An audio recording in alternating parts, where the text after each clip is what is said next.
ವಿಧಾನ ಪರಿಷತ್ ಮಾಜಿ ಸದಸ್ಯ ದಯಾನಂದ ರೆಡ್ಡಿ ಅವರನ್ನು ಅಪಹರಿಸಿ ಕೋಟ್ಯಂತರ ರೂಪಾಯಿ ಸುಲಿಗೆ ಮಾಡಲು ಯತ್ನಿಸಿದ್ದ ಪ್ರಕರಣವನ್ನು ಪೊಲೀಸರು ಭೇದಿಸಿದ್ದು 4 ಆರೋಪಿಗಳನ್ನು ಬಂಧಿಸಿದ್ದಾರೆ. ಕೇರಳ ಮೂಲದ ಪ್ರವೀಣ್, ರೋಮಿಯೋ, ಮಾರ್ಟಿನ್, ಅಶಿಕ್ ಹಾಗೂ ಆದರ್ಶ್ ಬಂಧಿತ ಆರೋಪಿಗಳು ಅಪಹರಣ ಕೃತ್ಯಕ್ಕೆ ಬಳಸಲಾಗಿದ್ದ ಕಾರನ್ನು ಪೊಲೀಸರು ವಶಕ್ಕೆ ಪಡೆದುಕೊಂಡಿದ್ದಾರೆ. ಪ್ರಕರಣ ಸಂಬಂಧ ಆರಂಭದಲ್ಲಿ ಅತ್ತಿಬೆಲೆ ಪೊಲೀಸ್ ಠಾಣೆಯಲ್ಲಿ ಎಫ್ಐಆರ್ ದಾಖಲಾಗಿದ್ದು, ಬಳಿಕ ತನಿಖೆಯನ್ನು ಸೂರ್ಯನಗರ ಪೊಲೀಸ್ ಠಾಣೆಗೆ ವರ್ಗಾಯಿಸಲಾಗಿತ್ತು. ತನಿಖೆ ವೇಳೆ ಆರೋಪಿಗಳು ದಯಾನಂದ ರೆಡ್ಡಿ ಅವರನ್ನು ಅಪಹರಿಸಿ ಕರೆದೊಯ್ಯುತ್ತಿರುವ ಸಿಸಿಟಿವಿ ದೃಶ್ಯಗಳು ಪೊಲೀಸರಿಗೆ ಲಭ್ಯವಾಗಿದ್ದವು.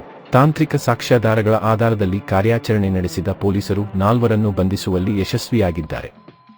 ಗೋಲ್ಡ್ ಕಾಯಿನ್ ಕ್ಲಬ್ನಿಂದ ಹೊರಟಿದ್ದ ದಯಾನಂದ ರೆಡ್ಡಿ ಅವರ ಕಾರನ್ನು ಹಿಳಲಿಗೆ ಗ್ರಾಮದ ಸಮೀಪ ಬೈಕ್ನಲ್ಲಿ ಬಂದ ಇಬ್ಬರು ಅಡ್ಡಗಟ್ಟಿದ್ದರು. ನಿಮಗೆ ಗಿಫ್ಟ್ ಬಂದಿದೆ ಎಂದು ಹೇಳಿ ಕಾರಿನ ಡೋರ್ ತೆರೆಯುವಂತೆ ಮಾಡಿದ್ದು, ಬಳಿಕ ಓರ್ವ ಆರೋಪಿ ಕಾರಿನೊಳಗೆ ನುಗ್ಗಿ ಗನ್ ತೋರಿಸಿ ಬೆದರಿಕೆ ಹಾಕಿದ್ದಾನೆ. ಇನ್ನಿಬ್ಬರು ಆರೋಪಿಗಳು ಕೆಂಪು ಬಣ್ಣದ ಕಾರಿನಲ್ಲಿ ಹಿಂಬಾಲಿಸಿ ಅತ್ತಿಬೆಲೆ ಕೆಎಚ್ಬಿ ಬಡಾವಣೆ ಸಮೀಪಕ್ಕೆ ಕರೆದೊಯ್ದು ಜೀವ ಬೆದರಿಕೆ ಹಾಕಿದ್ದಾರೆ. ನಿನ್ನನ್ನು ಕೊಲ್ಲಲು 10 ಕೋಟಿ ರೂಪಾಯಿ ಸುಪಾರಿ ಬಂದಿದೆ ಎಂದು ಹೇಳಿ ಮೊದಲು 3 ಕೋಟಿ ರೂಪಾಯಿ ಬೇಡಿಕೆ ಇಟ್ಟಿದ್ದರು. ಬಳಿಕ 2 ಕೋಟಿ ರೂಪಾಯಿಗೆ ಒಪ್ಪಿಕೊಂಡಿದ್ದ ಆರೋಪಿಗಳು ಹಣ ತರಲು ಸೂಚಿಸಿ ದಯಾನಂದ ರೆಡ್ಡಿ ಅವರನ್ನು ಬಿಡುಗಡೆ ಮಾಡಿದ್ದರು. ಪ್ರಕರಣ ದಾಖಲಿಸಿಕೊಂಡಿದ್ದ ಪೊಲೀಸರು ಇದೀಗ ಪ್ರಮುಖ ಆರೋಪಿಗಳನ್ನು ಬಂಧಿಸಿದ್ದು, ಅಪಹರಣದ ಹಿಂದಿನ ಉದ್ದೇಶ ಹಾಗೂ ಇತರರ ಪಾತ್ರದ ಬಗ್ಗೆ ತೀವ್ರ ವಿಚಾರಣೆ ಮುಂದುವರಿಸಿದ್ದಾರೆ.